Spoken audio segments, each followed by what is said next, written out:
오늘 하나님께서 우리에게 주신 말씀은 시편 51편 12절 말씀입니다. 주의 구원의 즐거움을 내게 회복시켜 주시고 자원하는 심령을 주사 나를 붙드소서. 아멘. 하나님의 마음에 합한 자인 다윗이 간음죄와 살인죄를 지었습니다. 한가하게 옥상을 거닐던 다윗은 목욕하는 한 여인을 바라보게 되었고, 마침내 그 여인을 궁으로 불러들여서 동침을 하게 되었습니다. 이 일로 인하여 밧세바가 임신을 하게 되었다는 소식을 알려오자 이 사건을 무마하기 위해서 그 남편 우리아를 제 전선에 내보내어 전사하게끔 만들었어요. 간음죄와 살인죄를 지은 것입니다. 그로부터 1년이라는 세월이 지났습니다. 조용히 지나가기를 바랬지만 하나님은 조용히 지나가지 않으셨어요. 나단 선지자를 다윗에게 보내어 이렇게 책망하셨습니다. 소와 양이 많은 한 부자가 있었는데 행인이 그 집에 들르게 되었다는 거죠. 나그네가 오게 되면 반드시 대접을 해야 되잖아요. 근데 자기 집에 있는 소와 양이 많지만 아까워서 그것을 가지고 대접을 하는 것이 아니라 암양 새끼 한 마리밖에 없는 그 가난한 집의 암양 새끼를 뺏어다가 그것으로 나그네를 대접을 했다는 거죠. 이 말을 들은 다윗은 격분했습니다. 그리고 말합니다. 그런 짓을 한 사람은 마땅히 죽어야 합니다. 그리고 더 나아가 그 사람이 죽기 전에 그 새끼 양의 4배를 배상해 줘야 된다라고 말을 했어요. 그러자 나단 선지자는 당신이 바로 그 사람이라, 당신이 그 사람이라고 다윗의 죄를 들춰내시고 책망하셨습니다. 그리고 그 죄로 인하여 칼이 내 집에서 영원히 떠나지 아니할 것과 태어난 그 아들이 죽게 될 것을 말하였습니다. 그러면 이렇게 나단 선지자를 통하여 죄를 지적받고 하나님의 심판의 소식을 듣게 된 다윗은 어떻게 반응을 하였을까요? 사무엘하 12장 13절의 말씀을 우리 함께 읽겠습니다. 다 같이요. 다윗이 나단에게 이르되 내가 여호와께 죄를 범하였노라. 다윗은 자신의 죄를 숨기려고 하지 않았습니다. 그 여자 때문이라고 자신의 죄를 변명하려고 하지 않았습니다. 내가 여호와께 죄를 범하였노라. 솔직하게 자신의 죄를 인정하고 시인했습니다. 여러분, 이것이 다윗의 위대한 점입니다. 다윗은 한 나라의 왕으로서 막강한 권력을 가지고 있습니다. 얼마든지 자신의 죄를 들추어내고 심판을 예언한 선지자에 대해서 격분하고 화를 내고 당장에 쳐 죽일 수도 있었습니다. 그렇지만 다윗은 그렇게 하지 않았어요. 솔직하게 자신의 죄를 인정했습니다. 그리고 참회의 기도를 드렸어요. 우리가 읽지는 않았지만 시편 6편을 보게 되면 다윗은 밤마다 눈물로 침상을 띄우며 열을 적실 만큼 회개의 기도를 드렸다라고 기록하고 있어요. 아무리 시적인 표현이지만 다윗이 얼마나 철저하게 자신의 죄를 눈물로 회개하며 기도하였는지를 알 수 있습니다. 그렇게 자신의 죄를 인정하고 참회의 기도를 드린 다윗은 이제 구원의 즐거움을 내게 회복시켜 달라고 간구하고 있어요. 자, 오늘 12절 상반절의 말씀을 읽겠습니다. 다 같이요. 주의 구원의 즐거움을 내게 회복시켜 주시고. 지금 다윗은 자신의 구원을 회복시켜 달라고 간구하는 것이 아닙니다. 구원의 즐거움을 내게 회복시켜 달라고 기도하고 있어요. 왜냐하면 주의 구원에는 언제나 기쁨이 동반되기 때문이죠. 그렇습니다, 여러분. 하나님이 주신 구원에는요, 반드시 기쁨이 있습니다. 여러분, 기쁨이 없는 구원은 없어요. 그래서 구약의 하박국 선지자도 모든 것이 사라져버린 절대 절망의 상황 속에서도 구원의 하나님을 인하여 기뻐하며 즐거워하겠다라고 고백하지 않았습니까? 우리 하박국 3장 17절의 말씀을 읽겠습니다. 다 같이요. 비록 무화과 나무가 무성하지 못하며 포도나무에 열매가 없으며 감람나무에 소출이 없으며 밭에 먹을 것이 없으며 우리의 양이 없으며 외양간에 소가 없을지라도, 하박국은요, 바벨론의 강한 군대가 쳐들어오게 되면 사람을 죽일 뿐만 아니라 모든 것을 짓밟고 약탈해 갈 것을 알고 있었습니다. 그동안 농사지어오는 무화과나무, 포도나무, 감람나무 열매를 다 빼앗아 갈 것이고 외양간의 소도 끌어갈 것이고 우리의 양도 다 빼앗길 것을 알고 있었어요. 그렇지만 그 절대적인 절망의 상황이 올지라도 자신은 이렇게 구원의 하나님을 인해서 기뻐하며 즐거워하겠다라고 노래하고 있어요. 우리 말씀을 읽겠습니다. 다 같이요. 나는 여호와로 말미암아 즐거워하며 나의 구원의 하나님으로 말미암아 기뻐하리로다. 왜 하박국 선지자는 이런 절대 절망의 상황, 최악의 상황에서도 기뻐하며 즐거워하겠다라고 말합니까? 구원의 하나님을 인해서입니다. 하나님께서 베풀어 주실 놀라운 구원을 생각하며 기뻐하며 즐거워하겠다라고 말해요. 여러분, 기쁨이 없는 구원은 없습니다. 그래서 다윗 역시 구원의 즐거움을 내게 회복시켜 달라고 기도하고 있는 것입니다. 지금 다윗이 구원의 즐거움을 내게 회복시켜 달라고 간구하는 것을 보게 되면 다윗은 이전에 구원의 즐거움을 누리며 살았던 적이 있었음을 알 수가 있어요. 그렇습니다. 여러분, 다윗은요, 누구보다도 구원이 무엇인지를 알았던 사람이고 그 구원의 즐거움을 누리며 살았던 사람이죠. 그 구원의 즐거움이 있었기 때문에 오랜 세월 동안 사울왕에 의해서 쫓기는 인생을 살았지만 그럼에도 불구하고 하나님을 찬양할 수가 있었던 거죠. 하나님의 구원을 확신하고 그 안에 구원의 즐거움이 있었기 때문에 골리앗을 향하여 담대히 도전할 수도 있었던 거죠. 그 마음속에 구원의 즐거움이 있었기 때문에 그렇게 많고 많은 사람들에게 배신을 당했지만 그 배신의 아픔과 고통을 이겨낼 수가 있었던 것입니다. 그러니까 다윗은요, 구원의 즐거움을 알았던 사람이고 그 구원의 즐거움을 누리며 살아왔던 사람입니다. 그런데 다윗이 이 구원의 즐거움을 잃어버렸어요. 그러면 언제 다윗이 이 구원의 즐거움을 잃어버렸나요? 죄를 짓고 난 다음입니다. 간음죄와 살인죄를 짓고 난 다음에 갑자기 자신의 마음속에 있었던 구원의 즐거움이 사라져버린 거예요. 그렇습니다, 여러분.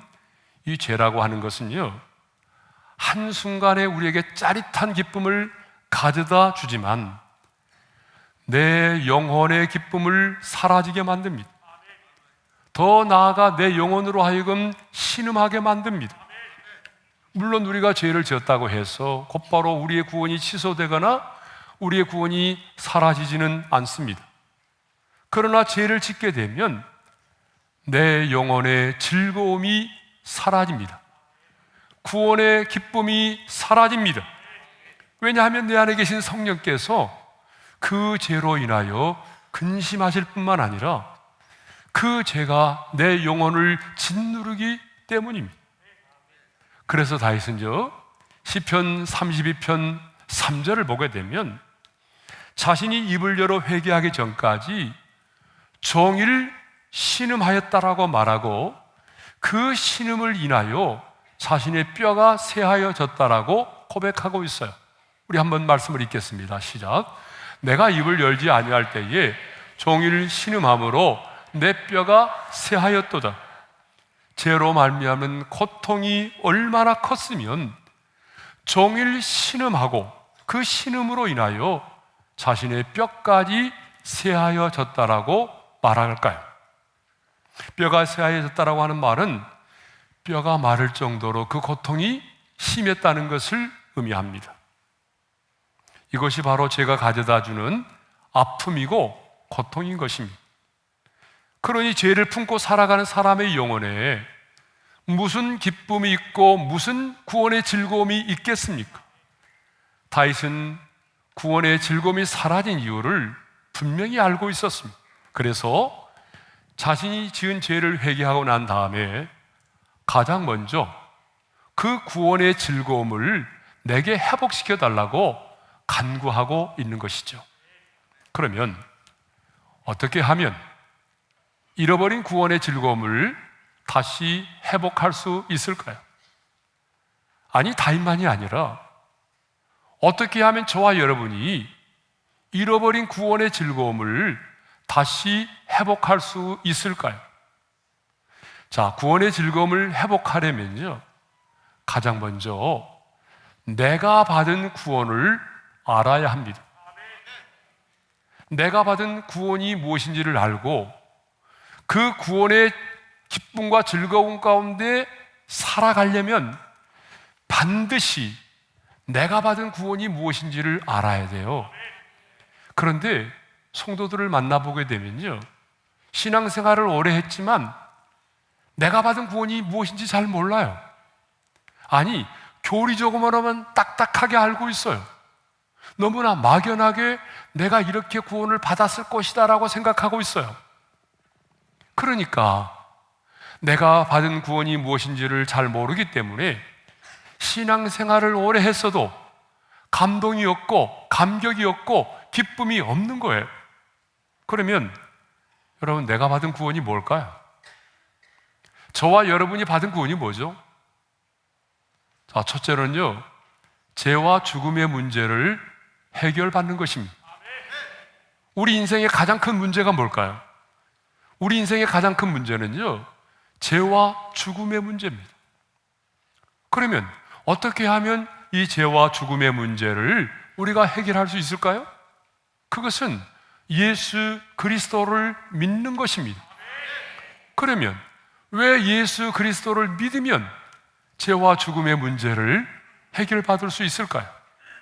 그것은 2000년 전에 하나님의 아들이신 예수 그리스도가 인간의 몸을 입고 이 세상 가운데 오셔서 시간과 공간을 초월하여 저와 여러분의 모든 죄를 담당하시고 그 십자가에서 수치와 형벌과 죽임을 당하심으로 저와 여러분의 죄값을 완벽하게 지불하셨기 때문입니다. 그리고 사흘 만에 죽음의 권세를 깨뜨리시고 부활하셨기 때문입니다. 그러므로 우리가 그 예수를 믿고 영접하게 되면 우리의 인생의 가장 큰 문제인 죄와 죽음의 문제를 해결받게 되는 것입니다. 그런데 이건 만일입니다. 만일 저와 여러분이 그 죄와 죽음의 문제를 해결받지 못하면 어떻게 될까요? 이 땅에서도 죄의 종으로 살아야 하고, 그리고 죽게 되면 영원한 지옥의 불못에 떨어져서 영원한 형벌과 고통 가운데 살아야 하는 것입니다. 그러면 지옥은 어떤 곳일까요? 현대인들은 지옥에 관한 설교를 싫어해요. 정말 많은 현대인들은 지옥에 관한 메시지 자체를 듣고 싶어 하지 않아요. 그러나 여러분, 아무리 이 땅을 살아가는 현대인들이 지옥에 관한 메시지를 듣고 싶지 않아도 여러분, 지옥은 분명히 존재하기 때문에 우리는 지옥을 말하지 않을 수가 없어요. 지옥은 영원한 고통과 괴로움이 있는 곳입니다. 여러분, 성경을 보게 되면요, 지옥을 묘사할 때마다 세 가지 개념의 단어가 등장을 합니다. 첫째는요, 꺼지지 않은 불이에요. 두 번째는 불이지만 그럼에도 밝지 않는 흑암의 장소예요. 어둠이에요. 세 번째는 귀신들입니다. 그러니까 지옥은요, 여러분, 유황불이 활랄 타오르는 불못입니다. 그리고 어두운 곳이에요. 지옥의 불은 빛을 발하는 불이 아닙니다. 사람에게 고통을 안겨주는 불이지 빛을 발하는 불이 아니에요. 그러니까 지옥은 흑암의 장소입니다. 어두워요. 그리고 그곳에는요, 귀신들이 있어요. 누가복음 16장을 보게 되면 부자가 죽었잖아요. 부자는 이렇게 생각했겠죠. 죽으면 끝이야. 뭐 죽으면 끝장이지. 그런데 죽음이 끝이 아니었어요. 성경은 분명히 말하죠. 음부의 고통 중에 떨어졌다고. 음부의 고통 중에 떨어진 이 부자가 이렇게 외치고 있어요. 누가복음 16장 24절의 말씀을 우리 함께 읽겠습니다. 다 같이요. 아버지 아브라함이여, 나를 긍휼히 여기사 나사로를 보내요. 그 손가락 끝에 물을 찍어 내 혀를 서늘하게 하소서. 내가 이 불꽃 가운데서 괴로워하나이다. 여러분, 쾌락 가운데 인생을 살았던 이 부자는 지금 불꽃 가운데서 괴로워하고 있다라고 말하고 있습니다. 이 불꽃으로 인하여 얼마나 목이 마르든지 나사로를 보내어 손가락 끝에 물을 찍어 내 혀를 서늘하게 해달라고 그렇게 간청을 하고 있어요. 그렇게 자기 자신이 천하게 여겼던 그 나사로의 손가락 끝에 물 한 방울을 떨어뜨려서 내 혀를 서늘하게 해달라고 간청하고 있어요. 그런데 여러분, 이거 아세요? 지옥은요, 물 한 방울의 자비도 단절된 곳입니다. 허락하지 않았어요. 그렇습니다. 지옥은요, 영원히 꺼지지 않은 불꽃 가운데서 죽지 않고 고통과 괴로움을 당하고 있는 곳이 바로 지옥입니다. 그래서 성경은 지옥을 말할 때마다 한결같이 불못이라고 말해요. 요한계시록 20장 14절에서 15절의 말씀을 읽겠습니다. 다 같이요. 사망과 음부도 불못에 던져지나니 이것은 둘째 사망 곧 불못이라. 누구든지 생명책에 기록되지 못한 자는 불못에 던져지더라. 성경은 이와 같이 지옥을 불못이라고 말하고 있어요. 그런데 한순간이 아니라 세세토록 밤낮 그곳에서 괴로움을 당할 거라고 말씀하고 있어요. 요한계시록 20장 10절의 말씀을 읽겠습니다. 다 같이요. 또 그들을 미혹하는 마귀가 유황의 못에 던져지니 거기는 그 짐승과 거짓 선지자도 있어 세세토록 밤낮 괴로움을 받으리라. 불꽃 가운데서의 괴로움은요, 여러분, 상상을 초월한 것입니다. 그래서 우리 예수님은요, 지옥의 고통과 괴로움을 이렇게 말씀하셨어요. 마가복음 9장 48절 49절입니다. 다 같이요. 거기에서는 구더기도 죽지 않고 불도 꺼지지 아니하느니라. 사람마다 불로써 소금치듯함을 받으리라. 여러분, 구더기도 죽지 않는다라고 하는 이 말은요, 죽을 수도 없는 것이라는 거예요. 여러분, 지옥의 불못에 떨어져 한순간의 고통을 견디다가 죽으면 끝나는 거잖아요. 그런데 지옥은요, 죽을 수도 없는 곳이에요. 죽지도 못하고 불도 꺼지지 않은 그 불못 속에서 소금치듯함을 받으리라고 했습니다. 그렇기 때문에 단테는 그의 신곡에서 지옥문 입구에는 이런 말이 쓰여 있다라고 했어요. 우리 한번 읽어볼까요? 다 같이요. 여기 들어오는 너희는 모든 희망을 버리라. 여러분, 지옥에 들어오는 자들은 모든 희망을 버리라는 거예요. 무슨 얘기입니까? 지옥은요, 더 이상의 소망이 없는 곳입니다. 영원한 저주와 형벌과 증오가 있는 곳입니다. 슬피 울며 이를 가하는 곳입니다. 죽을 수도 없는 곳이에요. 그것이 바로 지옥입니다. 그렇다면 여러분, 누가 불타는 지옥에 떨어집니까? 요한계시록 21장 8절에 보게 되면 이렇게 말씀하고 있어요. 다 같이요. 믿지 아니하는 자들과 불과 유황으로 타는 못에 던져지리니 이것이 둘째 사망이라. 여러분, 예수를 믿지 않는 사람들입니다. 그런데 저와 여러분은 예수를 믿음으로 죄와 죽음의 문제를 해결받은 사람입니다. 죄와 죽음의 문제를 해결받았으므로 그 영원한 지옥의 형벌과 고통을 받지 않게 되었습니다. 그런데 이런 놀라운 구원을 받은 자가 여러분 기뻐하지 않을 수가 있겠습니까? 내가 받은 구원이 무엇인지를 아는 사람은 즐거워할 수밖에 없는 거예요. 또 우리가 받은 구원이 뭐죠? 하나님과의 관계가 회복되는 것입니다. 구원은 죄로 인하여 깨어진 하나님의 관계가 회복된 것을 말합니다. 우리는 죄로 인해서 하나님과의 관계가 깨어졌잖아요. 죄로 인해서 하나님과 원수된 관계가 되었습니다. 그게 바로 로마서 5장 10절의 말씀이죠. 에베소서 2장 3절에 보게 되면 하나님의 진노를 피할 수 없는 본질상 진노의 자녀가 되었습니다. 그런데 우리가 예수를 믿고 영접하면 예수님께서 십자가에서 화목제물이 되어 죽으셨기 때문에 하나님이 나의 아버지가 되시고 우리는 그분의 아들이 되는 거예요. 요한복음 1장 12절의 말씀을 읽겠습니다. 다 같이요. 영접하는 자, 곧 그 이름을 믿는 자들에게는 하나님의 자녀가 되는 권세를 주셨으니 예수를 믿고 구원을 받으면 하나님과 나와의 관계가 회복이 돼서 이 세상을 창조하신 전능하신 하나님을 우리는 아빠, 아버지라고 부를 수 있게 되는 하나님의 자녀된 권세를 얻게 되는 것입니다. 그 하나님 아버지와 친밀한 관계를 맺게 되고 그 하나님과 동행하는 삶을 살게 되는 것입니다. 이것이 바로 저와 여러분이 받은 구원입니다. 그래서 옥하는 목사님은요, 로마서 강해에서 저와 여러분이 받은 구원을 뭐라고 표현했는가 하면 황홀한 구원이라고 말했어요. 저는 이 말에 전적으로 동의합니다. 저와 여러분이 받은 구원은 황홀한 구원입니다. 그러므로 하나님의 구원을 받은 자는 기뻐하며 즐거워할 수밖에 없는 거죠.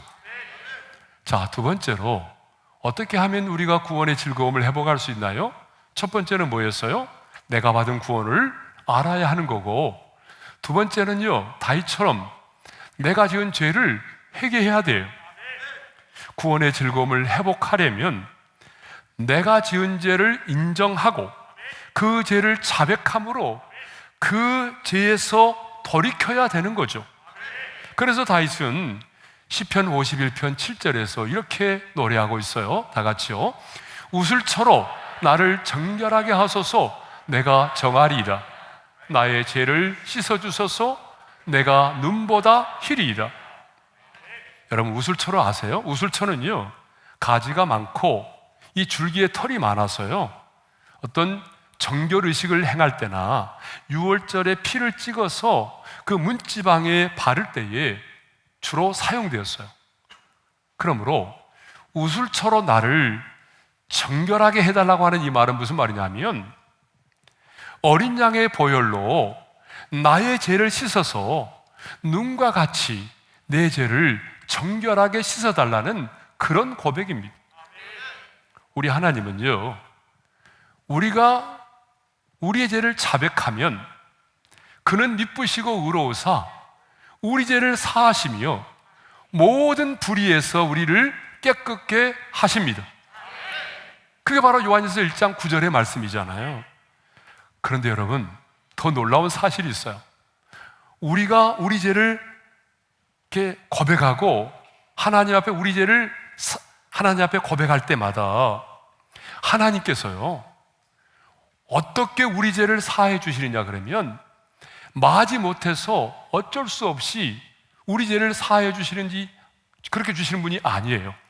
하나님은요, 우리가 우리 죄를 고백하고 용서를 구하면 기다렸다는 듯이 기쁨으로 저와 여러분의 죄를 사하여 주십니다. 시편 86편 5절의 말씀이 바로 그 말씀이에요. 우리 시편 86편 5절의 말씀을 읽겠습니다. 다 같이요. 주는 선하사 사죄하기를 즐거워하시며. 여러분, 우리는 면목이 없어서 우리 죄를 자백하지 못할 때가 많잖아요. 여러분, 실제로 그렇죠. 그런데 여러분, 우리 하나님은 우리와 같은 분이 아니세요. 여러분이 연약하여 넘어진 그 죄를 정말 주님 앞에 나와서 솔직하게 그 죄를 인정하고 하나님 앞에 고백하면 주님은, 야, 너 또 그 죄를 지었냐? 너 왜 그 모양이야? 지금 몇 번째야? 이렇게 말씀하지 않으신다는 거예요. 우리 하나님은 기다렸다는 듯이 우리의 죄를 사하여 주십니다. 그렇게 우리의 죄를 사하여 주시는 거예요.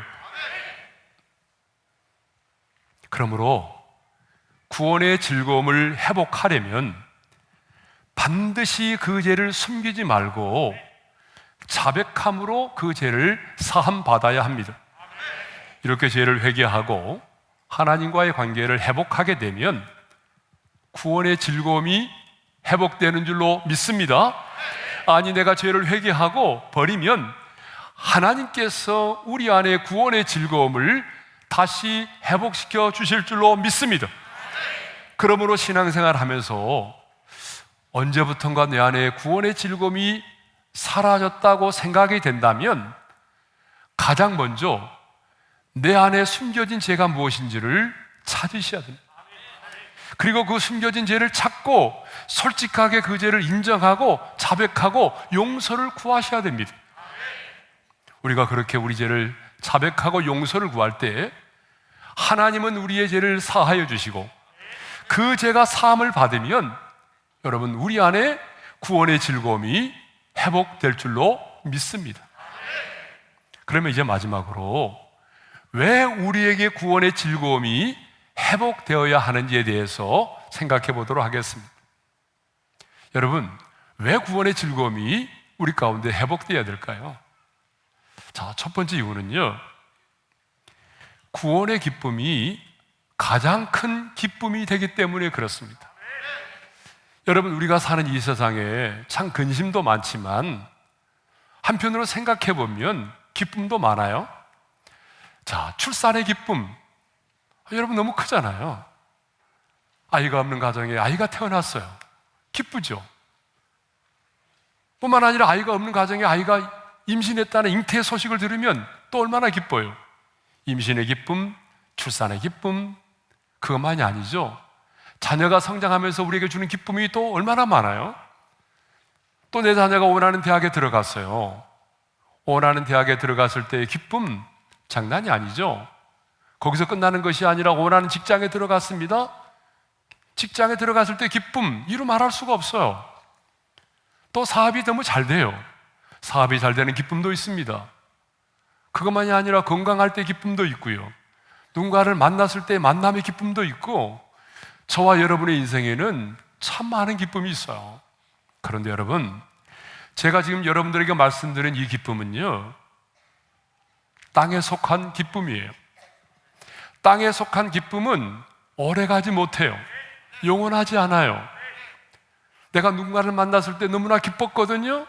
그런데 시간이 지나고 나니까 그 만남이 기쁨이 아니라 나에게 도리어 부담이 되고 슬픔이 될 때도 있어요. 내가 직장에 들어갔을 때 기쁨 너무 좋았거든요. 그런데 시간이 지나면서 그 직장의 기쁨은 사라지고 도리어 그 직장 생활이 나에게 슬픔이 될 때가 있거든요. 이 세상의 기쁨은 땅에 속한 기쁨이에요. 오래가지 못해요. 그러나 여러분, 구원의 기쁨은, 하나님께로부터 받은 이 구원의 기쁨은 땅에 속한 기쁨이 아닙니다. 하늘에 속한 천상의 기쁨입니다. 이 기쁨은 이 땅에서만이 아니라 우리가 죽고 난 이후에 하나님의 나라에서도 영원히 누리는 기쁨인 것입니다.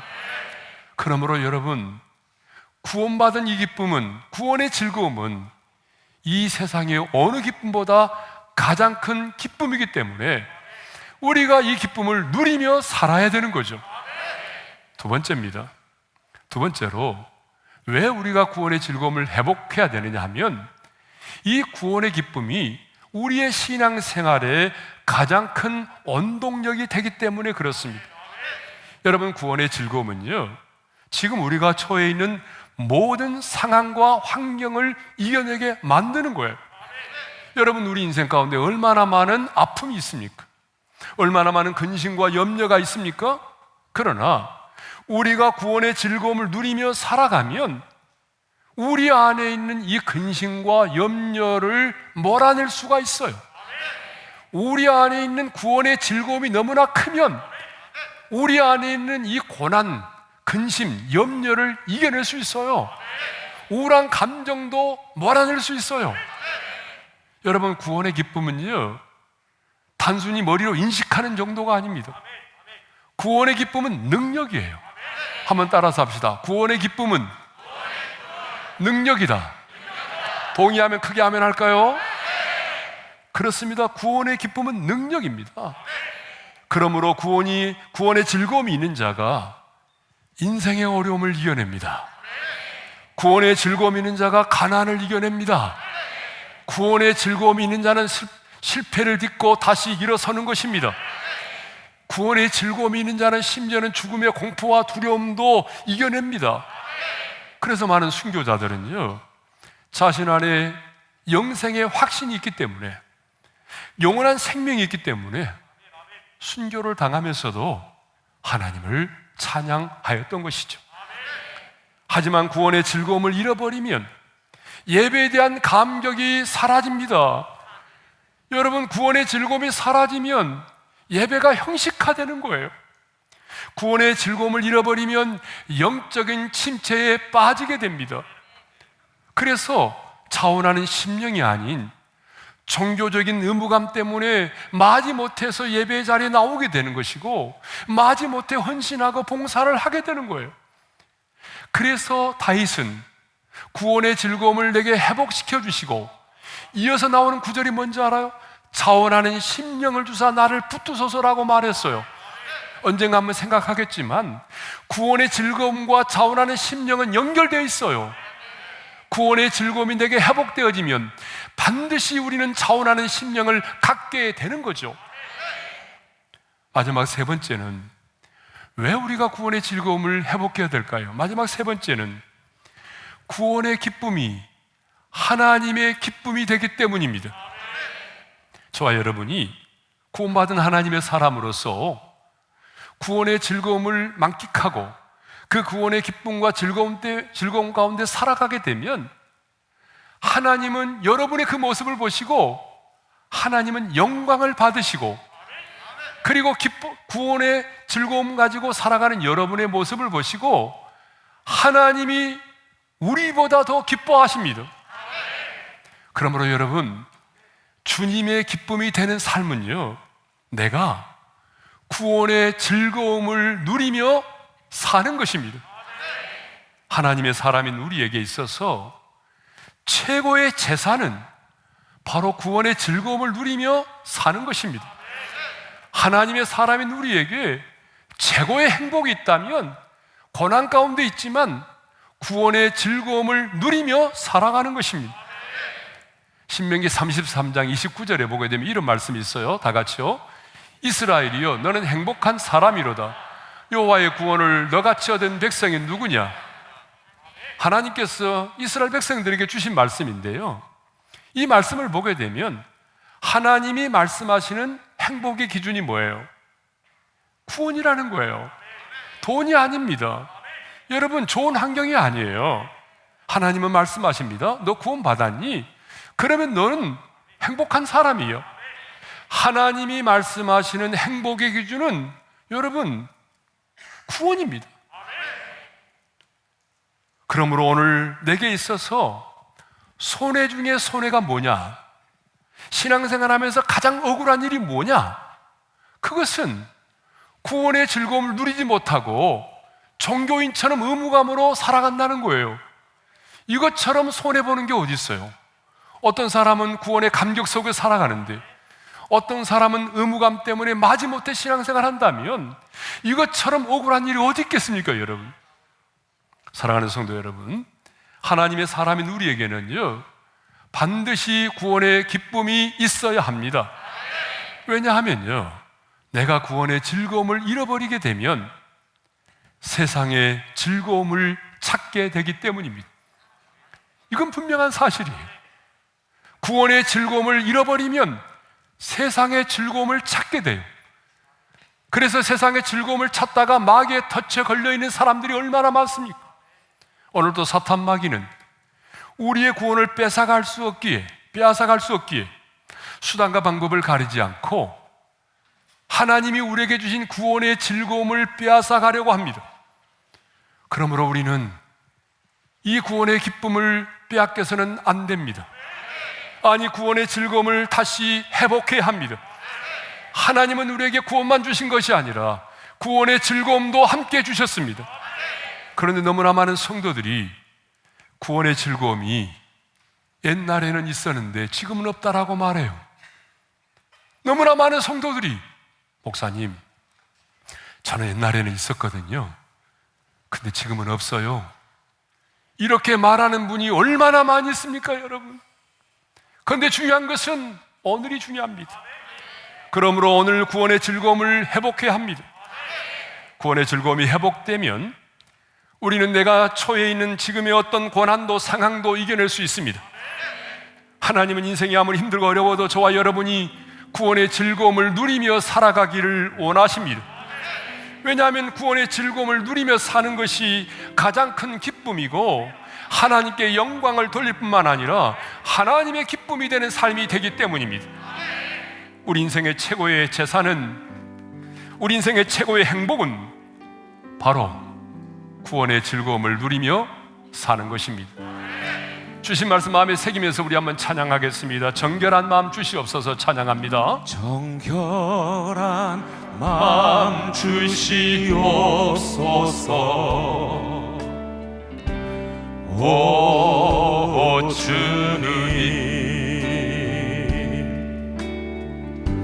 정직한 영을 새롭게 하소서.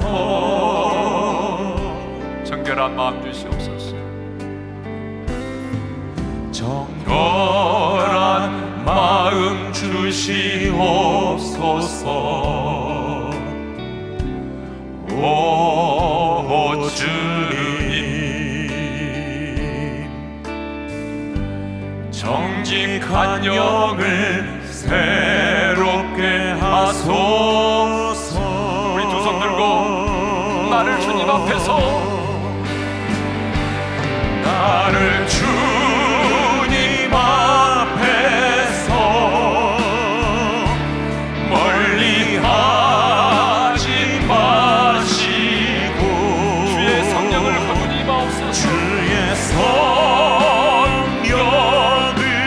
거두지 마옵소서.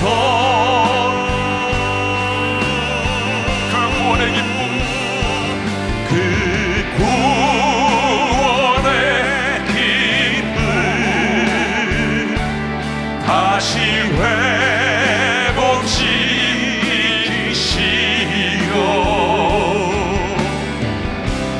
변치 않는 맘 내 안에 주소서.